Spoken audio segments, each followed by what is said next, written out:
नमस्कार विद्यार्थियों, आप सभी का स्वागत है हमारे YouTube channel Bihar SS lockers academy पर। जैसा कि आप लोगों को मालूम है कि आज 4 जुलाई है और आज सेकंड शिफ्ट में आप लोगों का मनोविज्ञान का एग्जाम है। तो आज के इस क्लास में मैं आप लोगों को मनोविज्ञान का VVI ऑब्जेक्टिव क्वेश्चन कराने वाला हूं, जिससे आपके आज के इस एग्जाम में प्रश्न आने की संभावना है। तो इस क्लास को आप लोग आखिरी तक देखिएगा और अपने दोस्तों में ज़्यादा से ज़्यादा इसको शेयर कर दीजिएगा। तो चलिए आज के इस क्लास को शुरू करते हैं।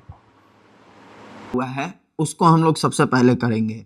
यानी आप लोगों को मैं बता दूं कि मनोविज्ञान का जो पेपर होगा तो उसमें जो है वस्तुनिष्ठ प्रश्न यानी ऑब्जेक्टिव क्वेश्चन और सब्जेक्टिव क्वेश्चन दोनों आएगा, आप सभी लोगों को मालूम है। और आप लोगों को ये भी मालूम है कि एग्जाम का पैटर्न क्या होने वाला है। तो एग्जाम का पैटर्न यही रहेगा कि आपको जो है 2 गुना ऑब्जेक्टिव क्वेश्चन मिलेगा और उसका आधा यानी कि मान लीजिए कि 70 ऑब्जेक्टिव क्वेश्चन इसमें मिल रहा है आपको, तो 35 ऑब्जेक्टिव क्वेश्चन आपको बनाना है। यानी 70 में से कोई 35 क्वेश्चन छोड़ना है, कोई 35 क्वेश्चन आपको बनाना है, ठीक ना। तो इतना बात आप लोग को मालूम ही है पहले से ही। बीच में जो है मतलब आप लोग ये भी परेशान थे कि क्या पैटर्न चेंज होने वाला है। जैसे अर्धवार्षिक परीक्षा हुआ था, त्रैमासिक परीक्षा हुआ था, तो उसमें क्वेश्चन जो है मतलब कि जैसे फाइनल पेपर में आता है क्वेश्चन वैसे नहीं दिया था, तो आप लोग कंफ्यूज थे। तो अब जो कन्फ्यूजन आप लोग को दूर हो गया है, मॉडल पेपर भी जारी हो गया, एग्जाम का डेट भी आ गया है। 10 फरवरी को आपका मनोविज्ञान का एग्जाम है। तो आप लोग अपने तैयारी में लगे रहिए और आइए हम लोग जो है इस जितने भी प्रश्न दिए गए हैं 70 प्रश्न, उसका जो है ऑब्जेक्टिव क्वेश्चन का आंसर हम लोग करेंगे। तो पहला नंबर जो प्रश्न दिया है मॉडल पेपर में, इसमें कहा गया है कि शिक्षा मनोविज्ञान है, यानी शिक्षा मनोविज्ञान क्या है ये पूछा गया है। तो आप सभी लोगों ने मॉडल पेपर देख लिया होगा, ठीक ना। और जो लोग जो सॉल्यूशन कर भी लिए होंगे वो मिला लेंगे कि उनका जो है कौन सा प्रश्न का जवाब सही है, कौन सा प्रश्न गलत है, ठीक। और बाकी जो लोग नहीं मिला है तो वो आज हमारे साथ जो है प्रश्नों का जवाब देते हुए चलेंगे। तो पहला प्रश्न कह रहा है कि शिक्षा मनोविज्ञान है सैद्धांतिक मनोविज्ञान, व्यवहारिक मनोविज्ञान, ए और बी दोनों या इनमें से कोई नहीं। शिक्षा मनोविज्ञान क्या है।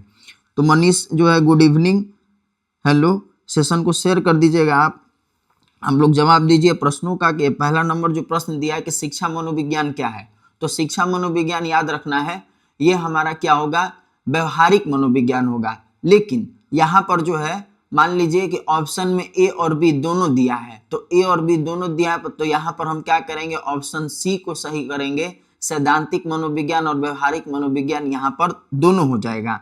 लेकिन अगर मान लीजिए कि ए और बी दोनों ऑप्शन में नहीं दिया रहता, केवल लिखा रहता सैद्धांतिक मनोविज्ञान, व्यवहारिक मनोविज्ञान या कोई और नाम दे देता और फिर उसके बाद देता इनमें से कोई नहीं, तो वहां पर व्यवहारिक मनोविज्ञान को टिक करते हैं, ये ध्यान दीजिएगा, ठीक ना। अगर ऑप्शन में ए और बी नहीं दिया रहता, केवल व्यवहारिक मनोविज्ञान या कहीं और मनोविज्ञान नाम दिया रहता, तो वहां पर व्यवहारिक मनोविज्ञान सही होता। तो ये आप लोग याद रखिएगा। तो यहाँ पहला का जो उत्तर होगा ऑप्शन सी होगा। इसके बाद दूसरा नंबर जो प्रश्न कह रहा है, इसमें कहा जा रहा है कि एक्सेप्शन चिल्ड्रंस पुस्तक के लेखक कौन है, ठीक ना। दूसरा नंबर प्रश्न कह रहा है कि एक्सेप्शनल चिल्ड्रंस पुस्तक के लेखक कौन है। तो एक्सेप्शनल चिल्ड्रंस पुस्तक के लेखक कौन है, तो इसका सही उत्तर क्या हो जाएगा, ऑप्शन डी होगा, इनमें से कोई नहीं। क्योंकि एक्सेप्शनल पुस्तक के जो लेखक हैं, ठीक ना, एक्सेप्शनल पुस्तक के लेखक वो हमारे जो है इनमें से बताया नहीं गया कि कौन होंगे। तो ऑप्शन डी जो है दूसरा नंबर प्रश्न का सही उत्तर हो जाएगा, ठीक। तो दूसरा का सही उत्तर ऑप्शन डी होगा। इसके बाद हम लोग बात करेंगे अगले क्वेश्चन पर। अगला क्वेश्चन हमारा क्या होगा, तीसरा नंबर क्वेश्चन है कि तीसरा नंबर ऑप्शन कह रहा है कि निम्नलिखित में से कौन सा तत्व अभिप्रेरक चक्र में शामिल नहीं है। यहाँ पर बताना है कि कौन सा ऐसा तत्व है जो अभिप्रेरक चक्र में शामिल नहीं है। करिश्मा यादव गुड इवनिंग, प्रश्नों का आप लोग जवाब दीजिएगा। प्रश्न है तीसरा नंबर के निम्नलिखित में कौन सा तत्व अभिप्रेरक चक्र में नहीं है, आवश्यकता, तनाव, अंतर्नोद या प्रोत्साहन। तो देखिए जो हमारा अभिप्रेरक चक्र होता है इसमें जो है कौन से तत्व शामिल नहीं है, तो वो तनाव हो जाएगा, ठीक ना। आवश्यकता, उसके बाद जो है अंतर्नोद, प्रोत्साहन, ये सभी शामिल है लेकिन तनाव शामिल नहीं है। तो तीसरा का सही उत्तर ऑप्शन हमारा बी होगा। इसके बाद चौथा नंबर जो प्रश्न कर रहा है, इसमें कह रहा है कि शारीरिक विकलांग बच्चों को देना चाहिए सामान्य शिक्षा, विशिष्ट शिक्षा, दोनों का मिश्रण या इनमें से कोई नहीं। तो देखिए अगर जो बच्चा शरीर से विकलांग है तो उसको कैसी शिक्षा देना चाहिए, तो सामान्य शिक्षा तो देना चाहिए और साथ ही साथ उसको विशेष प्रकार की यानी विशिष्ट शिक्षा भी देना चाहिए। तो इसलिए चौथा का सही उत्तर ऑप्शन सी हो जाएगा, दोनों हो जाएगा। तो चौथा का सही उत्तर ऑप्शन सी होगा। इसके बाद 5वां नंबर प्रश्न पे हम लोग चलेंगे। तो इसमें कहा जा रहा है कि निम्नलिखित में से कौन शेल्डन का व्यक्तित्व प्रकार नहीं है, ठीक ना। अब शेल्डन का व्यक्तित्व प्रकार हम लोग पढ़े थे जब दूसरा पाठ पढ़ रहे थे, स्व और व्यक्तित्व या आत्म और व्यक्तित्व। तो उसमें हम लोगों ने पढ़ा था कि शेल्डन ने शारीरिक बनावट के आधार पर व्यक्तित्व को 3 भागों में बांटा था, लंबाकार, आयताकार, गोलाकार, तीनों होगा यहाँ पर। तो यहाँ ऑप्शन में कह रहा है कि शेल्डन का व्यक्तित्व प्रकार नहीं है, तो यहाँ पर सही उत्तर क्या हो जाएगा, इनमें से कोई नहीं, क्योंकि 5वां का सही उत्तर डी होगा, क्योंकि यहाँ पर कोई बताया ही नहीं है कि शेल्डन का व्यक्तित्व प्रकार कौन नहीं, यहाँ पर सभी होगा, तो इसलिए ऑप्शन डी हो जाएगा, इनमें से कोई नहीं। आगे बात करेंगे 6ठा नंबर प्रश्न पर कि किस अवस्था में मातृप्रेम ग्रंथि या जिसको ऑडिप्स ग्रंथि बोलते हैं हम लोग या ऑडिपल ग्रंथि का अनुभव होता है, मुखावस्था में, जननेंद्रिय अवस्था में, लिंग प्रधान अवस्था में, या इनमें से कोई नहीं। तो हम लोगों ने पढ़ा था फ्रायड का मन का आक्रात्मक पहलू, गत्यात्मक जो है पहलू के बारे में हम लोगों ने पढ़ा था। फिर उसके बाद जो है हमने फ्रायड के जो है द्वारा जो मनोलैंगिक विकास की 5 अवस्थाओं के बारे में पढ़ा था।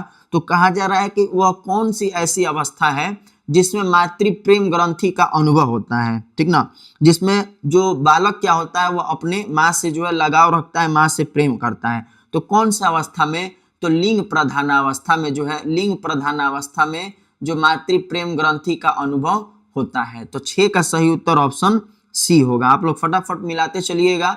इसके बाद 7वां नंबर प्रश्न कह रहा है कि स्याही धब्बा परीक्षण किसने विकसित किया, हेनरी मर्रे, हर्मन रोसार्क, एडलर, या इनमें से कोई नहीं। तो स्याही धब्बा परीक्षण को जो है हर्मन रोसार्क, ठीक ना, हर्मन रोसार्क जो थे इन्होंने स्याही धब्बा परीक्षण को जो है विकसित किया था, ठीक। तो ये ध्यान रखना है आपको। तो ऑप्शन बी जो है 7 का सही उत्तर हो जाएगा। इसके बाद 8वां नंबर प्रश्न कर रहा है कि व्यक्तित्व के अंतर्मुखता बहिर्मुखता आयाम का प्रतिपादन किसने किया। तो व्यक्तित्व का जो अंतर्मुखी या बहिर्मुखी जो व्यक्तित्व है जिसको किसने प्रतिपादित किया, तो कार्ल यूंग ने किया था। तो 8 का सही उत्तर ऑप्शन ए होगा। इसके बाद जो है हम लोग बात करेंगे 9 नंबर प्रश्न पर। 9 नंबर प्रश्न में कह रहा है कि किसने कहा व्यक्ति जिस रूप में अपने आप को देखता है वही उसकी आत्मा है, ठीक ना। किसने कहा, यहाँ पर प्रश्न कर रहा है कि किसने कहा कि व्यक्ति जिस रूप में अपने आप को देखता है वही उसकी आत्मा है। तो 9 का सही उत्तर क्या हो जाएगा, क्रेच एवं क्रचफील्ड। ये कथन जो है क्रेच एवं क्रचफील्ड का है। उन्होंने ही बताया था कि व्यक्ति जिस रूप में अपने आप को देखता है वही जो है उसकी क्या है, आत्मा है यानी स्व है। अब हम लोग जो है 10 नंबर प्रश्न पर चलेंगे। 10 नंबर प्रश्न कह रहा है कि व्यक्तित्व का आत्म सिद्धांत किसने प्रतिपादित किया। देखिए ये क्वेश्चन को कई बार मैं ऑब्जेक्टिव क्वेश्चन जब करा रहा था तो उस दौरान आपको बताया हूं कि व्यक्तित्व का जो है आत्म सिद्धांत किसने प्रतिपादित किया। तो व्यक्तित्व का आत्म सिद्धांत जो है रोजर्स ने, ठीक ना, रोजर्स ने प्रतिपादित किया था। तो 10 का सही उत्तर क्या हो जाएगा, ऑप्शन ए हो जाएगा। 10 का सही उत्तर ऑप्शन ए होगा। तो अभी तक हम लोगों ने 10 क्वेश्चन किए। 10 क्वेश्चन में आप लोग बताइएगा कि कितने प्रश्न जो है, कितने प्रश्न का जवाब आप लोगों को मालूम था। तो आप लोग कमेंट में फटाफट से बताइएगा इन 10 प्रश्नों में से आप कितने प्रश्नों का जवाब जान रहे थे, सही सही आपको मालूम था। और हाँ, एक बात ये भी मैं बताना चाह रहा हूँ कि 70 प्रश्न एग्जाम में आएगा तो ये नहीं सोचना है कि 17 का 17 आपको आए, ऐसा नहीं है। कुछ प्रश्न अभी हम लोगों ने देखा जो हम लोगों के लिए क्या था, नया था। तो देखिए जो प्रश्न आपको कंफर्म मालूम होगा 100% जिसका आंसर आपको मालूम होगा कि नहीं ये सही है, आप उसी को बनाइएगा, क्योंकि आपको 35 क्वेश्चन बनाना है, 17 का 70 नहीं बनाना है। तो ये ध्यान रखना है आपको। ये नहीं कि अभी हम 70 क्वेश्चन बता रहे हैं तो आप भी फाइनल एग्जाम में वही कीजिएगा, नहीं। आपको जो है 35 बनाना है, तो जो कंफर्म मालूम रहेगा वही बताना है। और देखिए मॉडल पेपर में कुछ प्रश्न जो है गलत भी है। क्या है, मॉडल पेपर में कुछ प्रश्न गलत भी है। तो कहाँ गलत है वो भी मैं आपको बताऊंगा, तो आप आखिरी तक बने रहिएगा।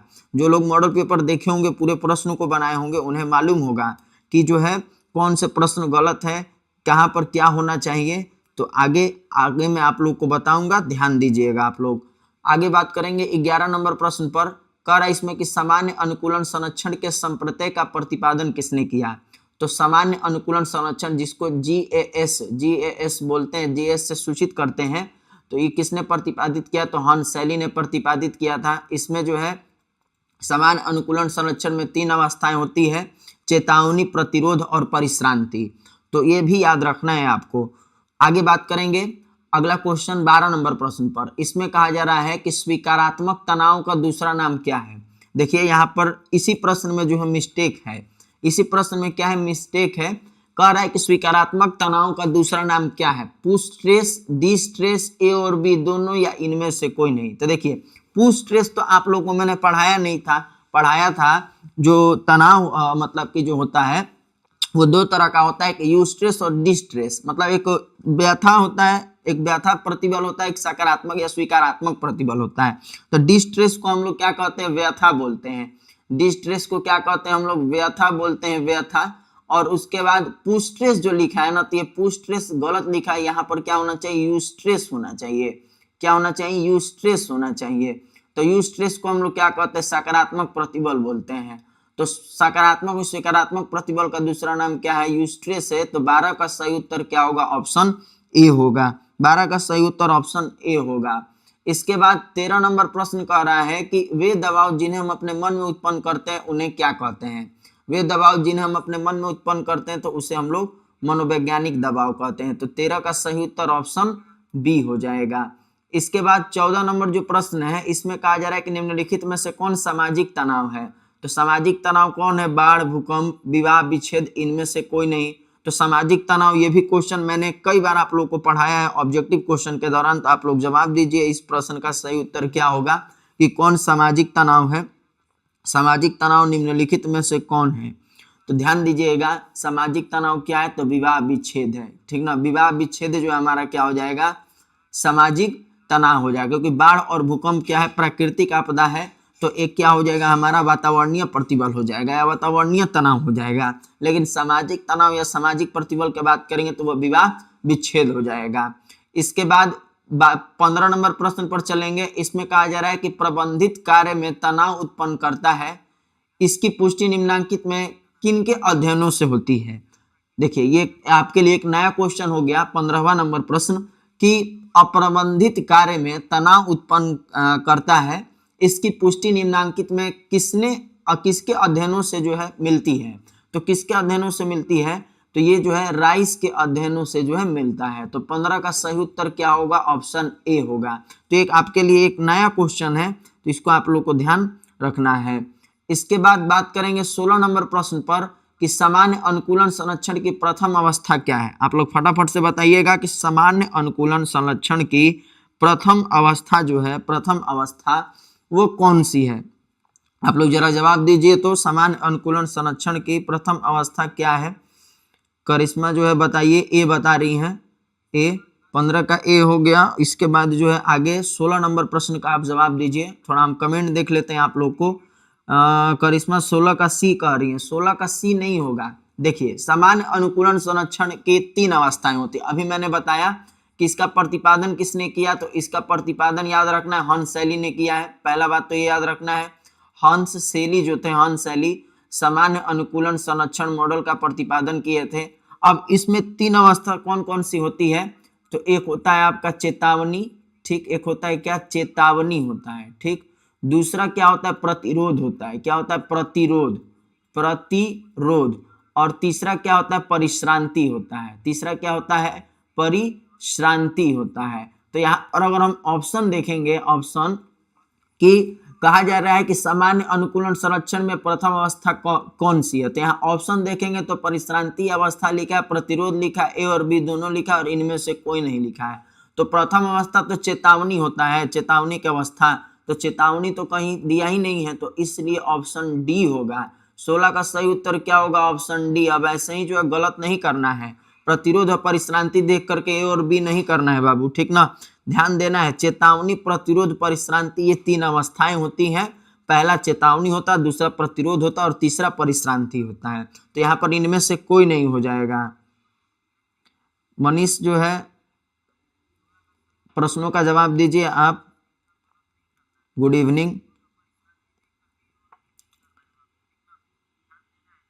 इंग्लिश जो है हमारा जब हम एग्जाम दिए थे तो हमारा उस समय जब पढ़ाई कर रहे थे तो उस समय हमारा इंग्लिश जो 50 नंबर का ही था, तो हम 100 नंबर वाला इंग्लिश नहीं पढ़े हैं। तो और इंग्लिश के भी टीचर जो है आ जाएंगे कुछ दिनों में, तो परेशान नहीं होना है आप लोगों को, ठीक ना। इंग्लिश जो है हम नहीं पढ़ा पाएंगे। इंग्लिश जो है हम कह सकते हैं हमसे जो है जैसे आप लोग को डर लगता है वैसे ही हमें भी जो है डर लगता है। आगे बात करेंगे अगले क्वेश्चन पर, 17 नंबर प्रश्न पर। इसमें कहा जा रहा है कि आधुनिक मनोरोग विज्ञान के जनक कौन है। आधुनिक मनोरोग विज्ञान के जनक कौन है, तो इसके जनक जो है फिलिप पिनेल है। कौन है? Philippe penal.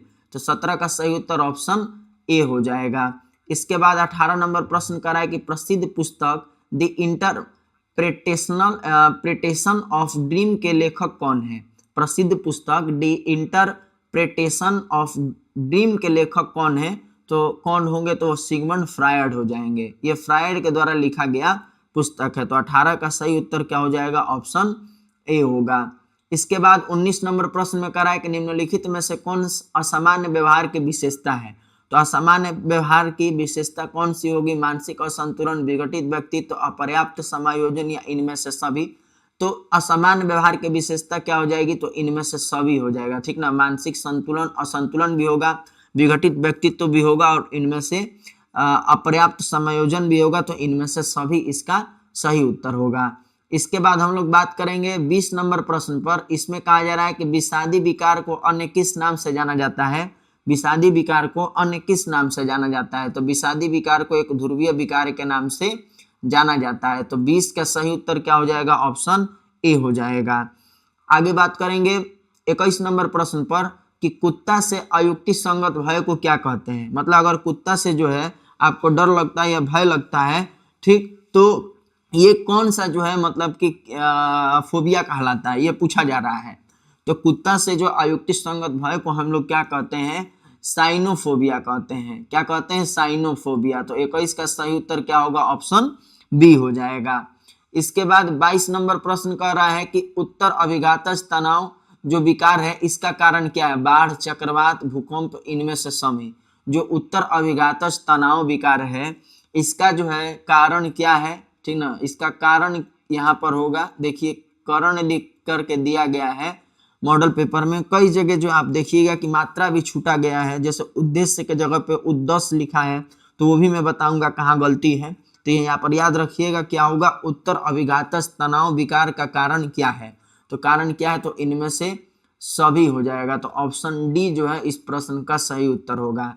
इसके बाद 23 नंबर प्रश्न देखिए, यहाँ पे लिखा हुआ ही है मनोचिकित्सा का उद्देश्य है। देखिए यहाँ पर जो है कितना गलती मॉडल पेपर में किया गया है, मात्रा भी सही से नहीं है। आप लोग जो उर्दू पढ़ते होंगे, ठीक ना, जो उर्दू लिए होंगे उनका भी जो है उर्दू का जो सॉल्यूशन कराया गया है, मतलब कि सॉल्यूशन कर मॉडल पेपर आया है, तो उसमें भी आप देखिएगा हैंड राइटिंग से जो है हैंड राइटिंग से लिखा हुआ मॉडल पेपर जारी हुआ है।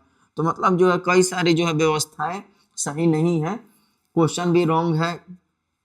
तो आपको ध्यान देना है चीज़ों को, प्रश्नों को सुधारते हुए सही सटीक आंसर की को साथ लेकर के चलना है। तो यहाँ पर जो आपको सटीक जो है आंसर की मिलेगा, ठीक। अपने दोस्तों में भी इस क्लास को शेयर कर दीजिएगा और अगर आप चैनल पर नए हैं तो जरूर चैनल को सब्सक्राइब कर लीजिएगा, बेल आइकन प्रेस कर दीजिएगा ताकि हमारे नए नए क्लासेज का अपडेट आप लोगों तक पहले मिल जाए। अब हम लोग बात करेंगे आगे इस प्रश्न पर। तो ये प्रश्न कहा जा रहा है कि मनोचिकित्सा का उद्देश्य जो है, उद्देश्य क्या है। रचनात्मक समायोजन, जीवन शैली के सुधार में सहायता करना, ए और बी दोनों या इनमें से कोई नहीं। तो इसका सही उत्तर क्या हो जाएगा? तो ए और बी दोनों होगा। तो 23 का सही उत्तर क्या होगा? ऑप्शन सी होगा। इसके बाद हम लोग बात करेंगे 24 नंबर प्रश्न पर कि विद्युत आघात चिकित्सा का प्रतिपादक कौन थे। तो विद्युत आघात चिकित्सा का प्रतिपादक सरलेठी तथा बिली है। कौन है? सरलेठी तथा बिली।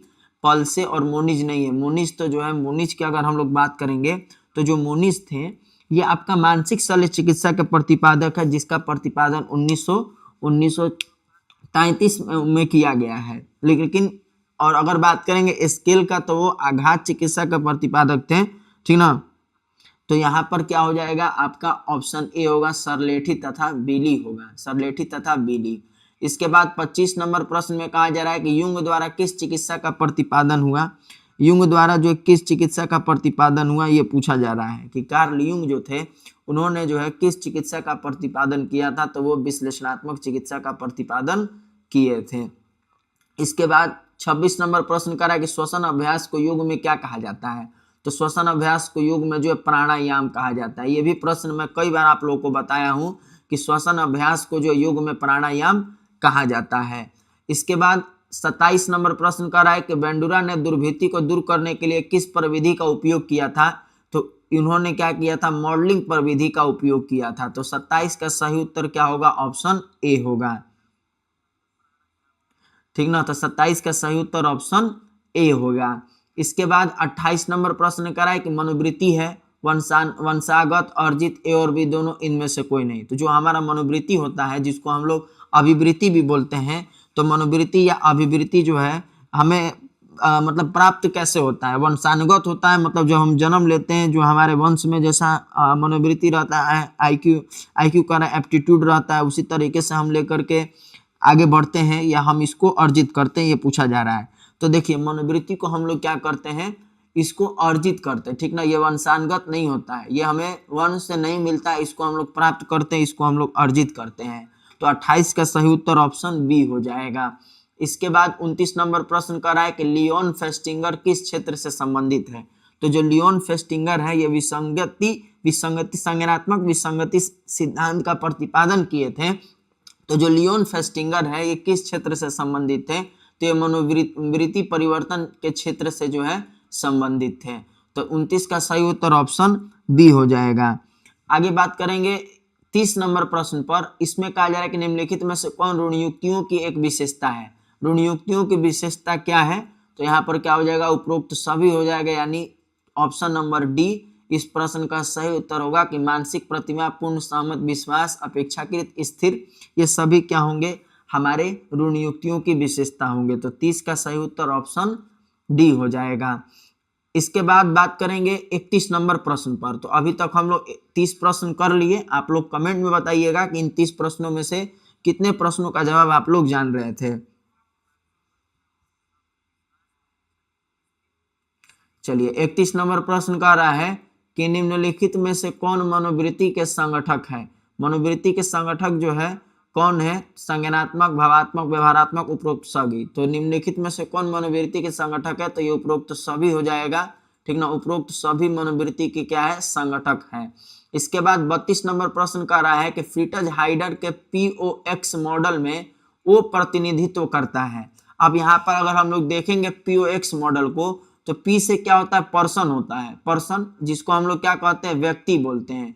पर्सन जो क्या हो गया, एक व्यक्ति हो गया, एक व्यक्ति को सूचित कर रहा है, ठीक। इसके बाद अगर हम O को देखेंगे, यहाँ पर हम P से जो पर्सन हो गया तो व्यक्ति को अच्छे से लिख दे रहे हैं, ये हमारा क्या हो गया, व्यक्ति हो गया, यानी जिसको हम लोग पर्सन बोलते हैं। O हमारा क्या हो गया, अदर पर्सन होगा, यानी दूसरा व्यक्ति होगा या दूसरे व्यक्ति हो गया, ठीक। वो हमारा क्या होगा, एक अदर व्यक्ति, दूसरा व्यक्ति हो गया। और जो X है, X ये हमारा क्या होगा, एक वस्तु को सूचित करता है। तो अगर हम बात करेंगे यहाँ प्रश्न पर, तो कहा जा रहा है कि फ्रीटज हाइडर के POX मॉडल में वो प्रतिनिधित्व करता है किसको, फटाफट से आप लोग बताइएगा। मनीष कुमार कह रहे हैं कि सर हमको कुछ कुछ पढ़े हैं जो इसमें मिल रहा है। हाँ, जितना भी ये प्रश्न मॉडल पेपर में है, हमने आप लोगों को बहुत सारे क्वेश्चन को कराया है, वही सब क्वेश्चन जो है दिया हुआ है। तो टेंशन नहीं लेना है, आप जुड़े रहना है हमारे साथ आखिरी तक, एग्जाम तक, आखिरी तक जो है ऐसा तैयारी हो जाएगा आपका कि आप जो एग्जाम हॉल में जाइएगा तो कहिएगा कि हाँ SS लोकर्स एकेडमी जो बिहार बोर्ड के लिए चैनल था, वहीं से हम साइकोलॉजी पढ़े और 100 में 100 जो साइकोलॉजी में आ रहा है। तो देखिए 32 नंबर प्रश्न भी आप लोग ध्यान दीजिएगा। इसमें कह रहा है कि फ्रीटज हाइडर के POX मॉडल में वो प्रतिनिधित्व करता है। तो ये जो है किसको प्रतिनिधित्व करता है, तो अन्य व्यक्ति को, यानी दूसरे व्यक्ति को प्रतिनिधित्व करता है। तो ऑप्शन बी जो है इस प्रश्न का सही उत्तर हो जाएगा। इसके बाद 33 नंबर प्रश्न का रहा है कि थर्स्टन मापनी विधि है। तो थर्स्टन मापनी विधि जो है 11 बिंदु स्केल की तरह है। तो ऑप्शन सी जो है इस प्रश्न का सही उत्तर हो जाएगा। इसके बाद 34 नंबर जो प्रश्न है, कहा जा रहा है कि प्राथमिक समूह को किसने प्रस्तुत किया। तो प्राथमिक समूह को चार्ल्स कूले ने, विकसित किया था? तो चार्ल्स कूले ने जो है समूह को दो भागों में बांटा, प्राथमिक और द्वितीय समूह में। ठीक, तो प्राथमिक जो समूह है हमारा और द्वितीय समूह, ये चार्ल्स कूले के द्वारा जो प्रतिपादित किया गया है। तो 34 का सही उत्तर ऑप्शन बी हो जाएगा। इसके बाद 35 नंबर प्रश्न कह रहा है, एकदम आसान क्वेश्चन है। जब समूह पाठ आपको पढ़ा रहे थे तो आपको बताए थे कि एक सामाजिक समूह की संरचना के लिए कम से कम कितने सदस्यों की आवश्यकता होती है। देखिए ये कई बार क्वेश्चन हम करा चुके हैं आप लोग को, तो इसका आप लोग जवाब दीजिएगा कि एक सामाजिक समूह की संरचना के लिए कम से कम कितने सदस्यों की आवश्यकता होती है?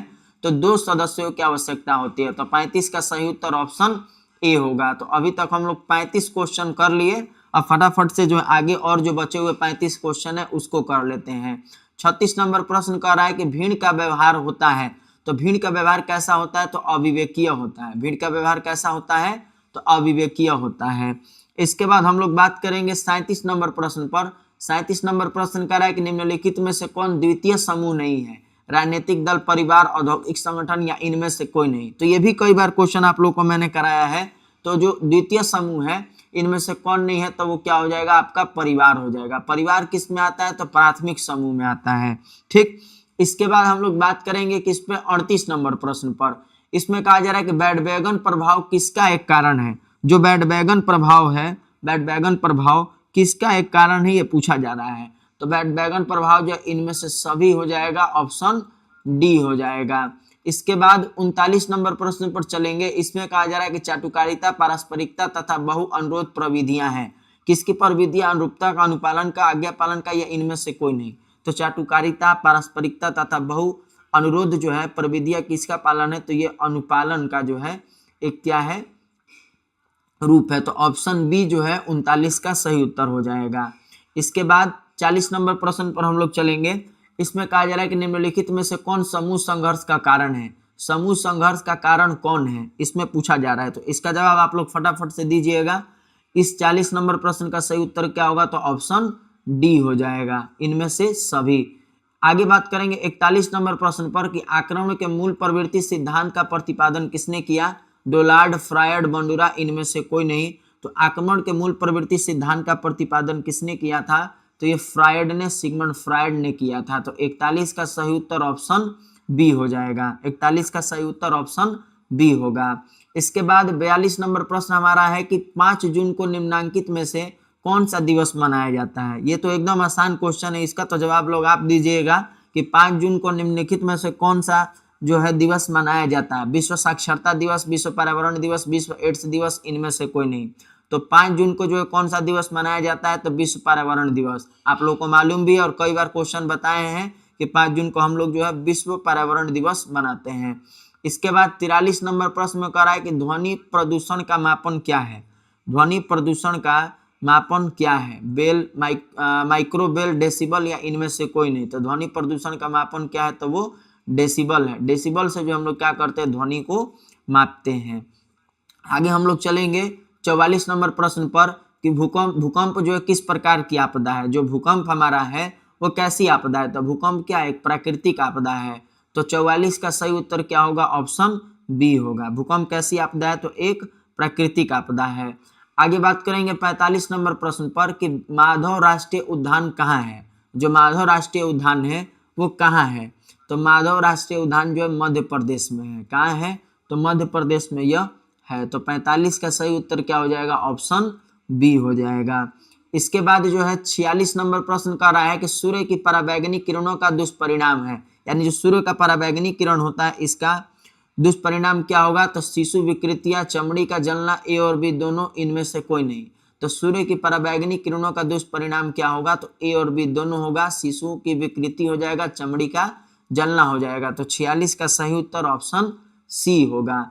इसके बाद 47 नंबर प्रश्न कह रहा है कि इरोस तथा थैनेटोस संप्रदाय के प्रतिपादक कौन है? तो इनोस जिसको हम लोग क्या बोलते हैं? जीवन प्रवृत्ति बोलते हैं, और थैनोस यानी मृत्यु प्रवृत्ति। तो इस संप्रदाय का प्रतिपादक कौन है? तो वो सिगमंड फ्रायड है। तो 47 का सही उत्तर क्या होगा? ऑप्शन ए हो जाएगा। इसके बाद हम लोग बात करेंगे 48 नंबर प्रश्न पर कि निम्नलिखित में से कौन नेतृत्व के उद्भव के कारण है? तो नेतृत्व के उद्भव के कारण कौन है? तो इनमें से सभी हो जाएगा। तो 48 का सही उत्तर क्या होगा? ऑप्शन डी होगा। समूह जटिलता, समूह संकट, समूह अस्थिरता, ये सभी हो जाएंगे। इसके बाद 49 नंबर प्रश्न का रहा है कि बोरगाडस के अनुसार नेता के कितने प्रकार होते हैं, तो कितने प्रकार होते हैं, तो 2 प्रकार होते हैं। ये इसमें मॉडल पेपर में आपको नेता के प्रकार का भी पूछा है कि बोरगाडस के अनुसार नेता कितने प्रकार होंगे, तो 2 होंगे। इसके बाद 50 नंबर प्रश्न का रहा है कि सत्तावादी नेता की तुलना में प्रजातांत्रिक नेता अधिक होता है, कार्य उन्मुख या सदस्य उन्मुख, ए और बी दोनों, या इनमें से कोई नहीं। तो सत्तावादी नेता की तुलना में प्रजातांत्रिक नेता अधिक क्या होता है, सदस्य उन्मुख होता है। तो 50 का सही उत्तर क्या हो जाएगा, ऑप्शन बी हो जाएगा। ठीक ना, 50 का सही उत्तर क्या होगा, तो याद रखिएगा आप लोग ऑप्शन बी होगा। आगे हम लोग बात करेंगे 51 नंबर प्रश्न पर। 51 नंबर प्रश्न हमारा कौन सा है, तो इसमें कहा जा रहा है कि सामान्यतः मानसिक रूप से मंदित बच्चों की बुद्धि लब्धि होती है। यह आईक्यू से क्वेश्चन दिया गया है, आईक्यू से क्वेश्चन दिया और इसमें कह रहा है कि जो मतलब कि मानसिक रूप से जो है मंदित यानी एकदम कमजोर बच्चा है, तो उसका आईक्यू क्या होगा, तो कमजोर बच्चे का आईक्यू क्या होता है, 100 से नीचे ही होता है, ऊपर तो होगा नहीं। तो यहाँ पर ऑप्शन क्या हो जाएगा, बी हो जाएगा, 70 से नीचे हो जाएगा, 100 से ऊपर का तो होगा नहीं। ठीक, ए और बी दोनों होगा नहीं, इनमें से कोई नहीं होगा, तो यहाँ पर ऑप्शन बी हो जाएगा, 70 से नीचे। ठीक ना, 70 से नीचे जो है 51 का सही उत्तर हो जाएगा, ऑप्शन बी। इसके बाद 52 नंबर प्रश्न पर चलेंगे। तो इसमें कहा जा रहा है कि किसने कहा सीखने की प्रक्रिया अच्छी तरह तभी होगी जबकि अभिप्रेरक होगा, या जबकि अभिप्रेरक हो, किसने कहा यह कथन, तो ये किसने कहा था, तो एंडरसन ने कहा था। तो 52 का सही उत्तर क्या हो जाएगा, ऑप्शन ए हो जाएगा। इसके बाद 53 नंबर प्रश्न हमारा जो है, इसमें कहा जा रहा है कि टाइप सी व्यक्तित्व का प्रतिपादन किसने किया। जो टाइप सी व्यक्तित्व था उसका प्रतिपादन किसने किया, मोरिस रोजेनमैन, ए और बी दोनों, इनमें से कोई नहीं। तो टाइप सी व्यक्तित्व का प्रतिपादन मोरिस ने किया है। 53 का सही उत्तर क्या हो जाएगा, ऑप्शन ए होगा। ठीक ना, type A, type B, type C तीनों के बारे में मैंने आप लोग को बताया था, तो आप लोग को याद रखना है कि टाइप सी का प्रतिपादन मोरिस ने किया था और ए और बी का प्रतिपादन रे रोजेनमैन और आपका जो है मेयर फ्रीडमैन और रे रोजेनमैन दोनों ने किया है। इसके बाद हम लोग बात करेंगे 54 नंबर प्रश्न पे कि आइजैक के अनुसार सामयिक स्थिरता का दूसरा ध्रुव क्या है। तो आइजैक के अनुसार सामयिक स्थिरता का जो दूसरा ध्रुव होगा वो इनमें से कोई नहीं हो जाएगा। क्यों, क्योंकि देखिए यहाँ पर ऑप्शन ही जो है क्या लिखा है, मोरिस रोजेनमैन, ए और बी दोनों, इनमें से कोई नहीं। तो यहाँ कोई पता नहीं चल रहा है कि आइजैक के अनुसार जो है सामयिक स्थिरता का दूसरा ध्रुव क्या होगा। दूसरा ध्रुव का नाम देता तब तो हम लोग पता करते हैं कि दूसरा ध्रुव क्या होगा। तो यहाँ ऑप्शन ही देखिए 53 नंबर क्वेश्चन का ऑप्शन ही उठा के यहाँ पर दे दिया 54 नंबर में। देखिए 53 का क्वेश्चन का ऑप्शन देखिए मोरिस रोजेनमैन, ए और बी दोनों, इनमें से कोई नहीं।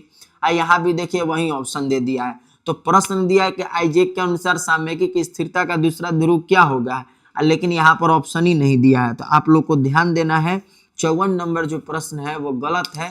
ठीक ना, 54 नंबर प्रश्न का ऑप्शन गलत दिया है, तो ये सही नहीं है। आगे बात करेंगे कौन से नंबर प्रश्न पे, तो 55 नंबर प्रश्न पर। इसमें कहा जा रहा है कि मन के आक्रात्मक पहलू क्या है। तो मन के आक्रात्मक पहलू चेतन, अर्धचेतन और अचेतन ये सब होते हैं। तो ऑप्शन डी हो जाएगा, इनमें से सभी। इनमें से सभी जो है इस प्रश्न का सही उत्तर होगा। इसके बाद बात करेंगे 56 नंबर प्रश्न पर कि एमएमपीआई में किसका मापन होता है। एमएमपीआई में किसका मापन होता है, तो ये व्यक्तित्व का मापन इसमें होता है। एमएमपीआई आविष्कारिका को किसने विकसित किया था, तो हाथवे तथा मैकिन्ले, ये भी बात आप लोग याद रखिएगा। ठीक, और ये क्या है, एक व्यक्तित्व मापन का परीक्षण है। आगे बात करेंगे 57 नंबर प्रश्न पे कि अंगूर खट्टे हैं, यह किस रक्षा प्रक्रम का उदाहरण है। तो ये यौक्तिकीकरण जो है रक्षा प्रक्रम का क्या है, उदाहरण है। तो 57 का सही उत्तर ऑप्शन डी होगा। इसके बाद 58 नंबर प्रश्न कर रहा है कि ऊंचाई से अयुक्ति संगत भय को क्या कहते हैं। मतलब किसी को ऊंचाई से डर लगता है तो उस भय को क्या कहा जाता है, तो उस भय को एक्रोफोबिया कहा जाता है। क्या कहा जाता है, तो एक्रोफोबिया। तो 58 का सही उत्तर क्या होगा, ऑप्शन बी होगा। इसके बाद जो है हमारा 59 नंबर प्रश्न क्या कर रहा है, इस पे हम लोग बात करेंगे। 59 नंबर प्रश्न कर रहा है कि सामान्य और असामान्य के बीच जो अंतर होता है, मतलब नॉर्मल और एबनॉर्मल व्यक्ति में अंतर अगर हम लोग बात करेंगे, अंतर होता है तो अंतर कैसे होता है, तो मात्रा के आधार पर अंतर होता है, प्रकार के आधार पर नहीं। तो 59 का सही उत्तर क्या हो जाएगा, ऑप्शन ए होगा।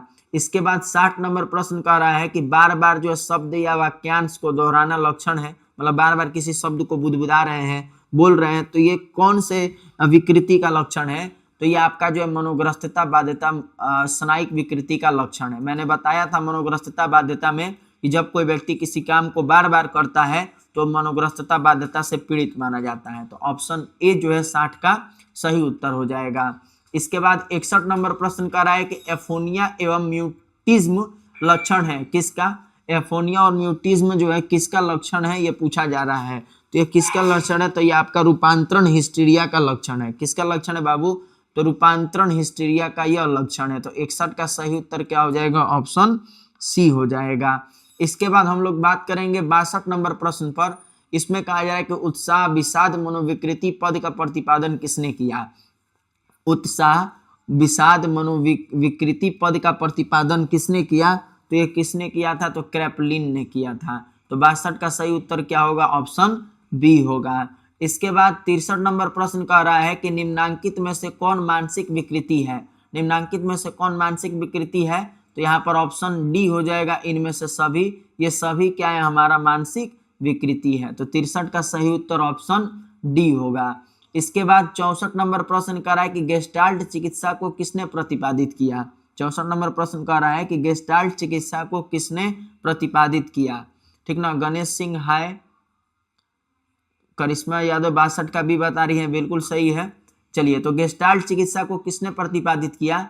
बेंडूरा ने, फ्रीटज पल्स ने, बेक ने, या इनमें से कोई ने? तो गेस्टाल्ट चिकित्सा को फ्रीटज पल्स जिसमें मतलब कि ये पति पत्नी थे, लारा पल्स और जो है जो हमारे लारा पल्स थे और फ्रीटज पल्स, ये लोग मिल करके जो है गेस्टाल्ट चिकित्सा का प्रतिपादन किए थे। ये दो पति पत्नी थे, हमने पढ़ा भी था चिकित्सा जो पाठ था चिकित्सा उपागम, उसमें। तो आप लोग को ध्यान रखना है।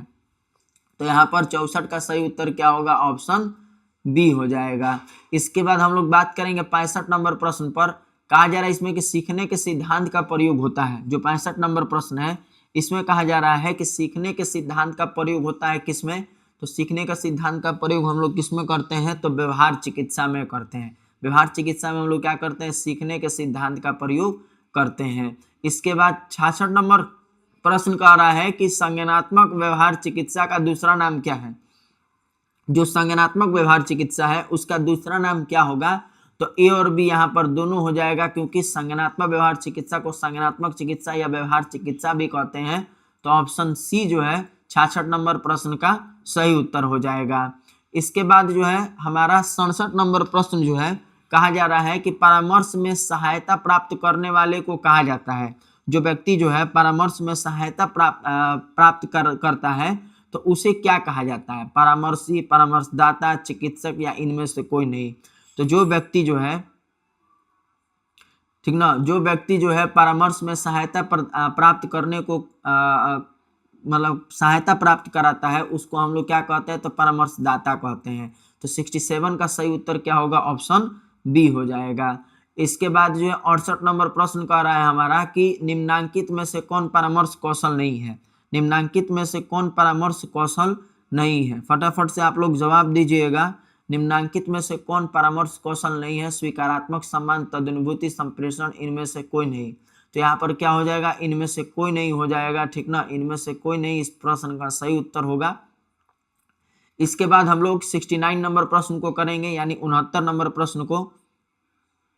कहा जा रहा है इसमें कि निम्नांकित में से कौन सा अशाब्दिक संचार का उदाहरण है? शाब्दिक और अशाब्दिक संचार जो 9 लेसन में पढ़ना था मैंने बताया था आप लोगों को कि शाब्दिक अशाब्दिक संचार क्या होता है। तो कह रहा है इसमें कि फोन पर बात करना, ईमेल, टेक्स्ट संदेश, सहमति दर्शाने के लिए सिर हिलाना। तो अशाब्दिक संचार का उदाहरण कौन होगा? तो यहाँ पर ऑप्शन डी हो जाएगा, क्योंकि बाकी और शब्द जो है जिसमें हम क्या कर रहे हैं? शब्दों का प्रयोग कर रहे हैं, लेकिन जो सहमति के लिए केवल सिर हिला रहे हैं तो यहाँ पर हम क्या कर रहे हैं? कार्य को कर रहे हैं, मतलब बोल नहीं रहे हैं, कोई काम को कर रहे हैं। तो ये क्या होगा? अशाब्दिक संचार हो जाएगा। तो 69 नंबर प्रश्न का सही उत्तर ऑप्शन डी होगा। इसके बाद हम लोग आखिरी प्रश्न को करेंगे 70 नंबर प्रश्न को कि परामर्श संबंधित आवश्यक तत्व कौन नहीं है? तो परामर्श संबंधित आवश्यक तत्व कौन नहीं होता है? तो वो आपका सामूहिकता होता है। कौन होता है? तो सामूहिकता होता है। तो टोटल 70 प्रश्न जो हम लोग कंप्लीट कर लिए। मॉडल पेपर में जितने भी प्रश्न दिए थे उन सभी का सॉल्यूशन मैं करा दिया हूं। आप लोग बताइएगा कमेंट में कि ये क्लास कैसा लगा है आपको, और कितने प्रश्न आप लोगों को मालूम थे आप लोग जरूर बताइएगा। और जो लोग चैनल पर नए होंगे जरूर चैनल से जुड़ जाइएगा, लोग भी जो है मॉडल पेपर के ये आंसर को मिला सके।